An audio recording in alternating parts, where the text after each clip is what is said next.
Hi guys, John Clark here, and I want to talk to you about something serious. And the thing is, we need to talk about something current. A couple days ago, somebody died because of a Deputy Chauvin, or Sergeant Chauvin, or whatever. Mr. Chauvin had his knee on his neck, on the back of his neck here, and he was trying to. George Floyd was trying to breathe. He's trying to breathe. He's telling me, I can't breathe, I can't breathe, I can't breathe. Sorry, I'm not trying to impersonate. I'm just telling you how it was, if you guys haven't seen it already. So these guys have been really abusive power, aggressive, per se, because they stated that there's nowhere that they have practiced knee on the neck. But George Floyd died later in the hospital. Chauvin was convicted of murder and fired. So that's good stuff. That's good for them. But the only misconception is, it's my thoughts here. My thoughts of this is, why are people taking it so far that they're blaming it on black people? No offense, but it's not. The obvious thing is, it's abuse of power. I think they thought something like these these enforcement officers. I'm not going to speak. No, these people in general in Minneapolis police. I'm not criticizing law enforcement, but these specific ones, Deputy Chauvin and his fellow officers, they thought, this is the pandemic. Oh, it's the pandemic. How about we take advantage of people because we are the law. Nobody's above the law except us. No, that's not what it is. Because George Floyd wasn't doing any wrong, according to the video. I mean, they just left the scene like it was nothing. You could have just put your knee off of his neck. I really didn't. That wasn't really necessary. But people are rioting, stealing, burning down local businesses, burning down cars, and taking advantage of this. Well, not completely, but not in that sense. But basically trying to make a name for themselves. Maybe, I don't know. They're rioting, and a couple of them are peaceful protesting, which I encourage. But this is like, we have social distancing. They basically broke the rules of rioting and social distancing. Peaceful protesting. I would rather peaceful protest than riot and hold a pitchfork or a torch to burn down buildings, burn down cars, stealing items from local stores. That's just gone so far. Too far. It's just, they just need more strict training. They need more safe training for them. Some training that doesn't kill somebody when they're trying to either get them in the car or detain them or possibly just get a few questions out of them. I've been watching Live PD and other different crime scene investigation films, and what they do is either let them sit on their knees or sit them on the curb and ask them a few questions, or set them against the police car or possibly has him on the ground on his back and to arrest him. And I never seen somebody as crucial as Chalvin, Mr. Chalvin. These, I don't know if it is this coronavirus that these law enforcement officers have been trying to take advantage of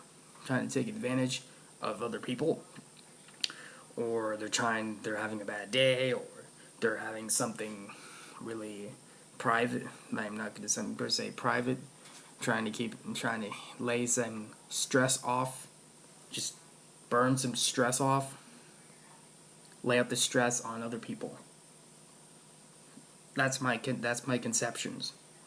But these people need to stop burning down buildings, cars, stealing at local bone stores or anything in particular. It's like the purge now. It's like people now, since this pandemic started, everybody's just been trying to stock up, which I applaud. But the thing is, you, you don't have to riot. You could peaceful protest to the government, like Martin Luther King did back in the '60s. 60 years later, why are we just rioting all of a sudden? That's just really, really unprofessional of us. Either teens, adults,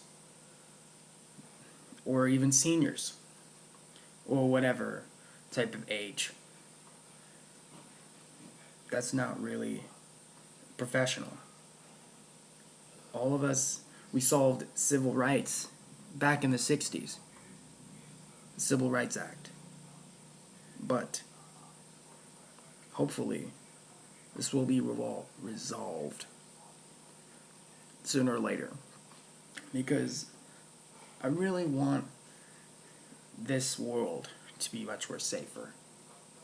Other than just basically hell. It's like people with these riots, I think they have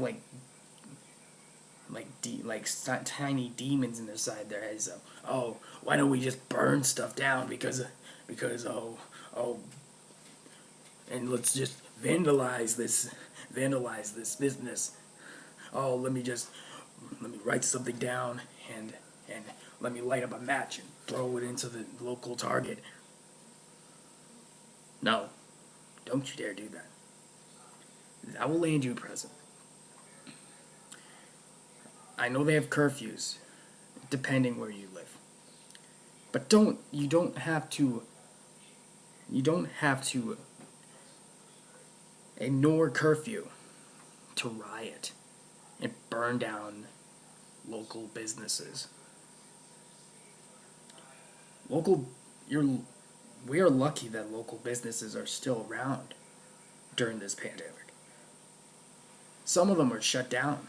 Local businesses are shut down. Some of them are trying to reopen, but I don't know if that's gonna help. Like fast food joints, there's possibly like pizza delivery places, and there's like others like trying that are doing excellent, like Amazon. But there's not came a point that this outrage, if I get hate on this, I don't really care because I just want to speak my mind. The black people are just don't leave them leave them be. You haven't know what they've been through. Different types of ethnicities and different types of people. In 1776, we succeeded for Britain. If we are lucky that we have this country. It's just some people now, they just want to burn local businesses. That's not living the American dream. That's just basically trying to land up in jail. I'm just really blown away by this. There are so much people, lives at stake, that these riots are ignoring curfew, burning down cop cars, burning down local cars that are not police officers or law enforcement, and it puts stress more on the paramedics, the EMTs, the first aid, the firefighters, the the police force, and the possibly even the army. You guys don't need to act like that. You guys act like, oh, let me burn this, let me burn this. Alright, so I said what's on my mind. Alright, thank you guys for watching, and hopefully this will end before you know it. I'll see you guys in the next video. Peace out. Hopefully we'll have a bigger America.